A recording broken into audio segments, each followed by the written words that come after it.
A tu mám muža zavaleného položkou.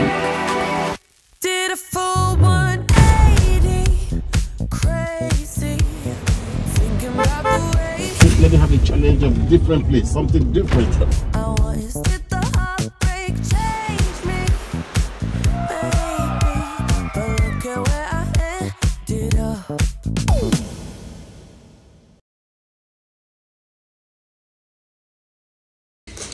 Ja tu mám raňajky, kašička, whey drip, mandlové maslo, trošku obyčajných mandlí, vnútri sú jahody a tu mám kávu s troškou mlieka a tu mám manžela. Je piatok, to znamená, že 2 weeks out. Nie sú to 2 týždne do súťaže.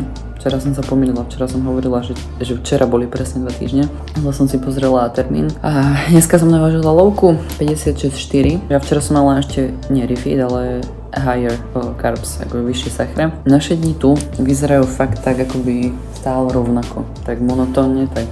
bože, mne to normálne nemyslí. Sorry, ak budem mať nejaké výpadky, ale fakt ja už normálne musím strašne vynakladať veľa energie na to, aby som dala nejakú súvislú normálnu vetu. Naše dni vyzerajú tak, ako vidíte. V podstate každý deň to isté, ale tak pripravená na súťaž nemáte ani energiu, ani chuť chodiť po nejakých výletoch a atrakciách a skúšať jedla, alebo nemôžete jednak, ale nemáte na to ani chuť a priestor, lebo ste fokusnutí presne akoby na tú formu, na tú súťaž. Takže tak trávime vo fitku v Alphalande fakt, že denne aj 7-8 hodín. Ale vôbec nám to nevadí, lebo fakt tam máte čo robiť stále. Aj keď nemáte, tak si vždy nájdete. Rik, máš nejakú prácu, ja idem dojesť svoju kašu, potom pôjdeme do fitka. Zase, áno. A tak. Sice som spala 9 hodín, by the way, to sa mi... Odkedy sme v Amerike prvýkrát podarilo a stalo. Lebo biohacking is the best thing. Biohacking biohackuje. Nejako sme sa nakalibrovali, ale mi sa pôjde ťažko, úplne to cítim už teraz. Už ste tak blízko k tej súťaži, teda čím ďalej, tým bližšie, tak tým ťažšie to je. No. Ale jedla bude dosť, ako hovorím. To je naše motto. Odkedy sme tu v Texase, odkedy to začína byť ťažšie a ťažšie a máte nejaké craving, tak vravím Erikovi, že jedla bude dosť. Forma je proste len raz za rok alebo párkrát za rok. Jedla proste bude dosť a proste let's fucking go. Ja akože nemám vyslovene úplne, že chute alebo vyslovene, že by som mala jesť alebo čo vôbec. Mňa hrozne drží v hlave proste ten cieľ a tá forma, že proste fakt chcem priniesť tú čo najlepšiu formu, akú viem ja osobne priniesť. Ale nebudem klamať, že by som sa najedla normálne akože to viac, akože čím menej máte tých kalórií, tým proste fakt tej energie je menej a jediné, čo mi na tomto celom vadí v vodzovkách je, že fakt nemáte energiu aj na také bežné činnosti, že fakt vynaložíte všetku energiu maximálne do toho tréningu a potom už fakt, že to ide tak ten deň dostratený. Ako by povedal mi toto. Deň ide dostratený.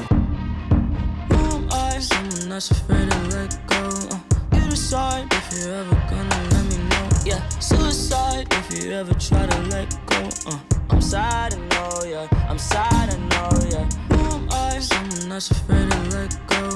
You decide if you're ever gonna let me know. Yeah, suicide if you ever try to let go. I'm sad, I know, yeah. I'm sad, I know, yeah. I gave her everything. She took my heart and left me lonely. I think broken hearts contagious. I won't fix, I'd rather weep. I'm lost and I'm found, but it's torture being in love. I love when you're around, but I fucking hate when you leave. Who am I? Someone that's afraid to let go. You decide if you're ever gonna let me know. Yeah, suicide if you ever try to let go. I'm sad, I know, yeah. I'm sad, I know, yeah. Proste akorát tú komunitu tu Alphala, kde proste dnes niečo to je uvedené na svete a fakt tu máte pocit, že tu patríte. Akože to takýto silný pocit som asi snáď nikde v gyme nezažila. Ešte ako sa blíži ten samošivený. Je to fakt taká komunitná atmosféra, že proste už do každého poznáte, že sa tu rozprávajú proste o samošivený. Vy im hovoríte, že tam chcete stieť súťaž.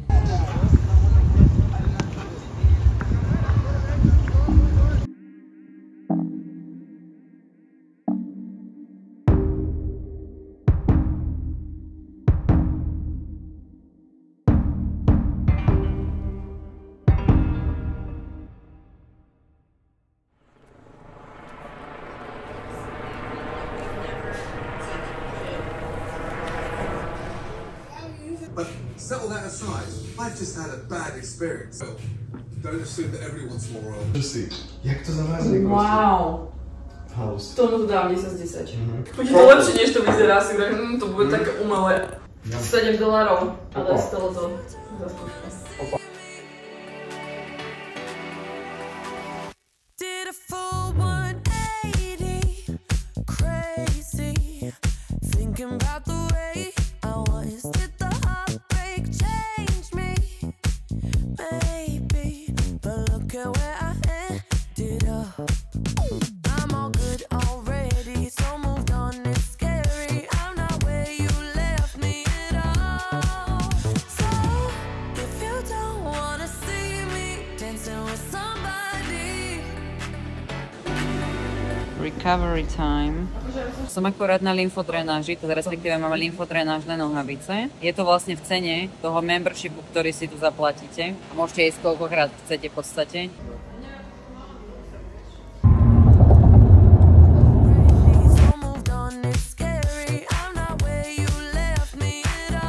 Vítajte v Houstone, downtown Houstonu. Ideme sa pozrieť na mesto, ideme sa prejsť a... Oj. Toma que toma, toma que toma. Fuj. Tak to bol hnus. Ešte tie bábiky, čo mal na tom. Hnus. Fakt málo. A to sa veľa ľudí nebojím, ale ich by som sa fakt s ním musela A toto bol? Neviem, ale mali takto tie bábiky takto na kapotách na tom aute úplne scary a nevyzerali moc milo akože. vôbec. Dáš mi patku. Tak akože... A ešte aj smrdeli.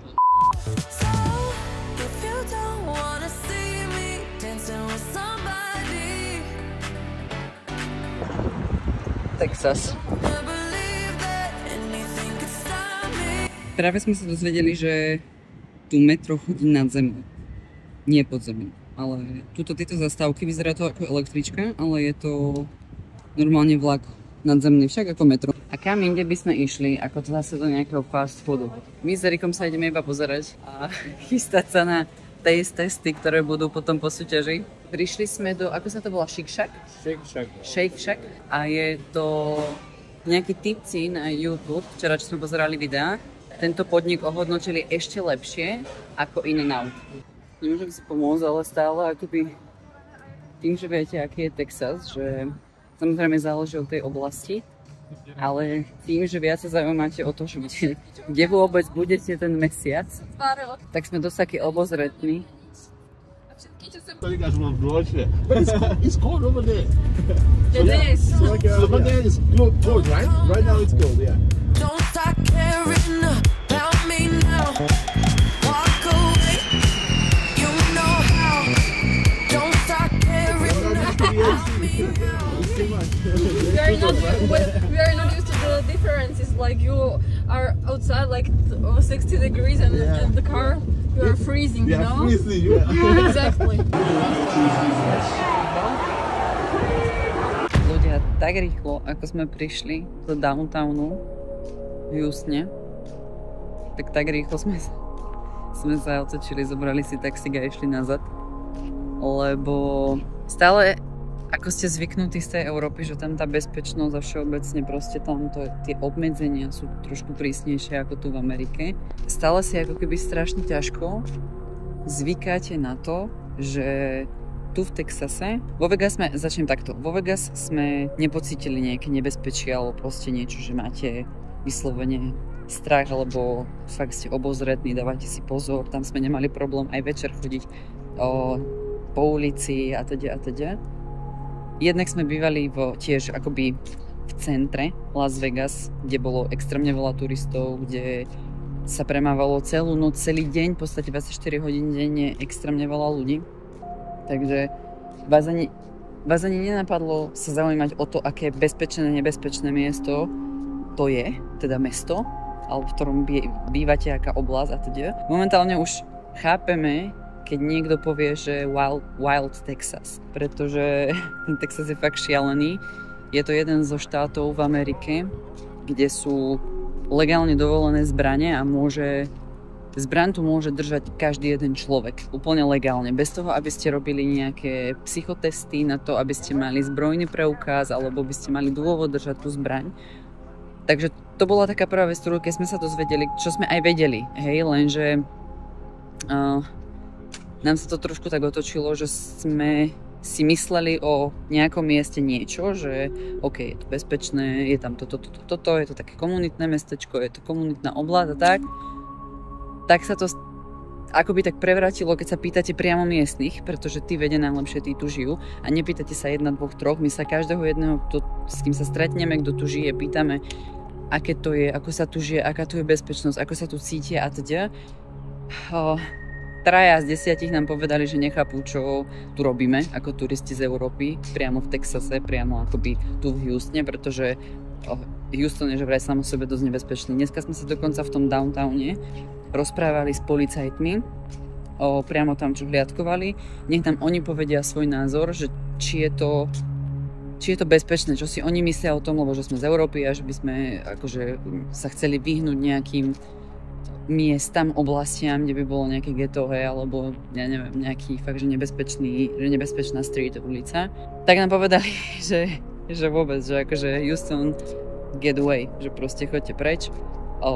Úplne bežne sa tam robí to, že si necháte naštartované auto, ale necháte zaparkované auto a mali by ste na sedačke nejaký nákup, alebo nejaké drahšie oblečenie, alebo hoci čo si tam necháte, proste notebook, čo je samozrejme, že všade sa vám to môže stať, ale tam je to špecifické v tom, že stačí vám tam, ja neviem, položená taška na sedadle, oni prídu, proste rozbijú okno a ukradnú vám to. A im je jedno v podstate. Alebo my dneska vlastne boli v tom downtowne, čo je centrum toho Houstonu a stretli sme tam v podstate bezdomovca, išiel pred nami a potom oproti nám a akoby tak okolo nás tak nie, že krúžil, ale proste bol v našej blízkosti a zrazu po všetkých tých uliciach oproti, z boku, z druhej strany, zozadu proste chodili takí pofiderní ľudia, hej, ja nechcem súdiť nič, len viete, že to je viete, že nie ste doma, že proste ste niekde mimo a viete, že ste v Texase, Amerika, proste jedno s druhým, blablabla, Wild Texas, tak týpek, Aťka mi vraví, že si mi pozrie, čo mal vo vačku. Tam sa pozriem a vo vačku mal normálne akoby obala zbraň. Bezdomovec, proste ešte bol opitý alebo neviem čo a vrajme si ty kokš. Akože všetkých nás strašne prešiel mráz po chrbte. S tým, že aj tí policajti nám hovorili, že tu môže komukoľvek prepnúť a môže vás proste zastreliť bez akéhokoľvek dôvodu alebo proste hocičo, hej, že tam proste ten shooting, tá prestrelka. Ja sa normálne zabudám vyjadrovať po slovensky, sorry, ak budem hádzať nejaké anglické slovíčka. Takže to z dneška bolo také, že sme dosť zostali zamrazení, lebo my sme hľadali vyslovene nejakú kaviareň, že všetko bolo zavreté, tak najbližší Starbucks, čo bolo od nás, ja neviem, nejakých 200-300 metrov, tak bol otvorený. Tak sme tam ešte rýchlo išli a toto sa stalo a potom v tom Starbuckse sme vlastne stretli tých policajtov. Tak ja som celkom aj rada, že sme sa s nimi rozprávali. Akože samozrejme záleží od oblasti. Zase nechceme teraz Texas hádzať do jedného vreca, že je mega nebezpečný alebo čo. Záleží od oblasti. A to vám povie fakt, že každý jeden človek, čo tu žije, že nie každá časť Texasu je proste že mega nebezpečná. Oni nám povedali, že proste je nebezpečná, že mali by sme ísť akože preč, radšej. Hej, že pre našu vlastnú bezpečnosť, pretože ak sa budeme túlať, hej, tým Houstonom, tým downtownom, dokážeme sa dostať do dosť nepríjemných uličiek alebo ulic, kde by sme sa akože nechceli stretnúť s nejakými ľuďmi, takže sme sa radšej na to vykašľali a po 20 minútach v downtowne, v Houstone sme si zavolali taxík a ešte sme naspäť. Takže sme zapýtali, že aké oblasti sú tu vlastne nejaké také bezpečnejšie. No tak nám povedali napríklad Sugarland, čo je v podstate tiež blízko Alphalettu, alebo ešte nejaký Wood, neviem čo. To si nepamätám to mesto. A zaujímavé sledovať všetky také tie názory tých domácich, lebo samozrejme, keď sa spýtate policajtov, tí sú priamo akoby v akcii, hej, priamo v čine tej napríklad prestrelky alebo proste toho problému a žijú tam s tými ľuďmi a riešia tie problémy. Tak nám povedali túto vec, že akože vôbec není bezpečný Houston, že že mali by sme akože radšej ísť do bezpečnejších miest a podobne, ale že ak sa budeme zdržiavať 4, čo sme vlastne my 4 tu, tak že je to v pohode, lebo nepríde teraz žiadny človek za tebou s pištoľou k hlave, že daj mi peniaze, lebo že aj také veci sa stávajú, že ja neviem, napríklad ide niekto sám, ešte keď vidí, že proste nie je odtiaľ to, že s telefónom v ruke tam blúdi, alebo neviem čo, príde za ním, proste pištol k hlave, daj mi peniaze, hej, a tak akože šialené. Nechcem hovoriť, že to je že mega nebezpečné, fakt si treba dávať pozor, že kam idete, kedy hlavne idete a hlavne, aby ste nešli sám. Ešte presne hovoril, že ešte keby žena išla sama, alebo hoci kto sám, tak to je akože celé zlé, tak samozrejme, že nepôjdete. Inak sám o sebe tí ľudia tu, čo som aj o tom gyme hovorila, o tom Alphalande, že tí ľudia sami o sebe, keď si odmyslím akoby tú bezpečnosť a tú kriminalitu, ktorá tu fakt je. Dneska napríklad ráno Erik mi hovorí, že si mi počula si to. A ja som sa akorát tedy sprchovala a že čo sa stalo. Už druhý deň po sebe, nad ránom, lebo stávame strašne skoro skrz to, že proste sa budete hladní pochopiteľne a ste už taký z tej diety rozladení, ešte stále si zvykáte na nejaký taký ten časový posun a tak, že počul strelbu Erik a to už druhý alebo tretí deň mi hovoril, že vždy nad ránom počul proste výstrely, hej, že 5 výstrelov za sebou, to niekde tuto pri nás, tak tiež není moc príjemné počuť. Večer fakt, že nechodíme nikde a môžete aj vidieť teraz, že sa prechádzam zo strany na stranu, pretože my sme ubytovaní akoby tuto, vidíte za tou bránou a je to taký uzatvorený objekt, čo vďaka Bohu, to sme ani nevedeli, že to je uzatvorený objekt, že fakt máte diaľkové od tej brány alebo je to na kód, ktorý vedia iba domáci, čo tu bývajú. To je fakt taká malá ulička, pozrite, chodím sa prechádzať tuto, tam sú koše, po tejto ulici a tu je vlastne brána. Čiže to už fakt, keď nechcete ísť niekde do mesta alebo niekde proste do ulic, tak robíme túto kroky a je to celkom príjemné, je to tu fajn, je to tu krásne. Takže za toto som strašne vďačná, že sme akoby v takom uzatvorenom objekte, naozaj, to som veľmi šťastná. Ešte, ak by som doplnila k tým zážitkom, čo sa týka tej bezpečnosti, tak včera Aťka s Maxom oni ešte išli večer natáčať nejaké video a liftom, čo je v podstate tu ako taxík, niečo ako Uber, to už som spomínala, sa doviezli vlastne na miesto a naspäť sa chceli prejsť, lebo to bolo nejakých 20 minút peši, čo nie je akože také strašné. No a potom, že si chceli ešte kúpiť túto, my máme vedľa, za tou bránou, vedľa ubytka, taký supermarket, nejaký mexický. Fakt, že typický mexický, proste úplne, že ako keď si predstavíte večierku v Prahe, tak asi nejako tak to tam vyzerá. Išli tam a ako vchádzali do toho obchodu, ale už boli pred tým vchodom, tak zastavila limuzína akoby na tom parkovisku. Zhasnutá, vypnutá svetla, všetko. A typek vyšiel a mal kuklu a dával si takto kuklu akoby na tú tvár. A že sa pozrel doprava, doľava a dal si kuklu a pálil do toho obchodu. A Aťka s Maxom ešte neboli v tom obchode, boli pred ním, ale oni to všetko videli. A toto keď nám rozprávali, chudáci, oni prišli také vyklepané. To sú ďalšie také zážitky, na ktoré myslíte celú dobu, keď ste tu, lebo chcete byť obozretní a teda.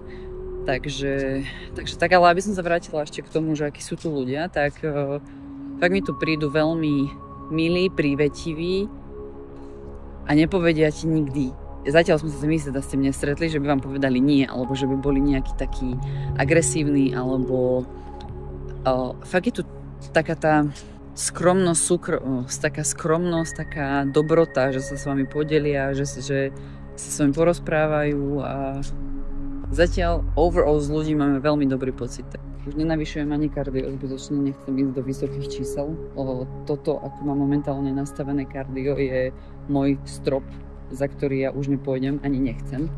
Investujem takú tú svoju energiu a to jedlo a tú poslednú akoby tú šťavu do silového tréningu, do toho kardia, čo mám, do takého bežného fungovania, ale na podiv, dneska som sa presne zamýšľala nad tým, že kurník, ja musím niečo robiť zle, lebo ja sa fakt cítim dobre. Erikovi dneska aj v taxíku vrajím, že Erik, že Zlatku proste ja neviem, či robím veci dobré, alebo ja neviem, či sa takto mám cítiť, ale ja sa fakt cítim dobre. Že ja nemám žiadne extrémne ani cravings, ani nie som, že extrémne hladná. Jasné, že taký ten prirodzený hlad tých nízkych čísel proste máte. Alebo keď sa ma niekto spýta, že čo si dáš ako prvé po súťaži a na čo máš chuť, ja poviem, ja nemám na nič chuť, proste ja chcem fakt priniesť tú formu dobrú, s ktorou ja budem mega spokojná, už teraz som s tým fakt, že úprimne od srdca spokojná, že to, čo sme spravili s Erikom, čo sme vytvorili, čo sme proste priniesli, aký package, ako to vyzerá momentálne teraz, a tu máme ešte 2 týždne do súťaže a potom ďalšie 2 týždne do ďalšej, tak som s tým ja úprimne, úplne, že mega šťastná a to už je pre mňa taká výhra, že proste whatever, ja som fakt, nikdy v živote som nevyzerala tak ako teraz a som to zase sa budem opakovať strašne vďačná a šťastná, takže mňa drží akoby proste ten vibe, taký ten goal a cieľ, že chcem byť ešte lepšia. Zase nechcem to prehrotiť až do takého extrému, že by som to potom lutovala, takže potrebujem si zachovať také rácio a takú chladnú hlavu, aby som vedela, aké kroky robiť ďalej, teda aby sme s Erikom vedeli, aké kroky robiť ďalej. Sú to 2 týždne do Summer Shreddingu. Není to pod žiadnou záštitou žiadnej federácie, čiže ani NPC, ani IFBB, ani nič podobné. Je to v podstate ich súkromná súťaž, ale NPC dovoluje ľuďom súťažiť, pokiaľ ste stále amatér, na rôznych súťažiach, takže to je super a zase oni nepodmienujú vás, že nemôžete potom súťažiť tam a tam. Čiže je to fakt tá voľnosť, čo je mega, lebo viete sa pripraviť aj na rôzne súťaže s rôznymi akoby takými prestížami.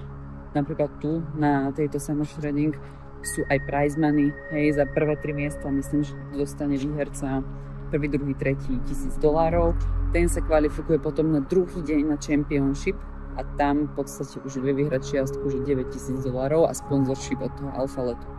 Čiže akože sú to, v hre je strašne veľa zaujímavých vecí a rozohraných karát, takže uvidíme, čo to prinesie, ale ako hovorím, ja už som teraz s tým, ako to vyzerá, strašne spokojná. Pre mňa už len vidieť to, ako to bude full package vyzerať na tom stage, snad sa nič nepokazí.